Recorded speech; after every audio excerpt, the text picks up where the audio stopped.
let's go ahead and unbox this speaker. So this part slides up and it's taped on both sides. I went ahead and just untaped that really quickly so you didn't have to watch me get through the sticker. Comes off, there's nothing here on the top, and here is the speaker. It is pretty compact, a little, has some weight to it actually, and then there's a plastic covering up top here.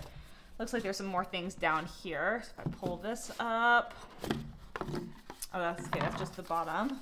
I think, oh yeah, here's the part that comes out, and then this must be an instruction manual. Yep. Safety and instructions, and then we just got the charging cord right here. I'm curious to see if this already comes charged. Let's try it. Pressing the power button, it looks like it would need to be plugged in or fully charged to go ahead and work, but I'm excited to try this one out.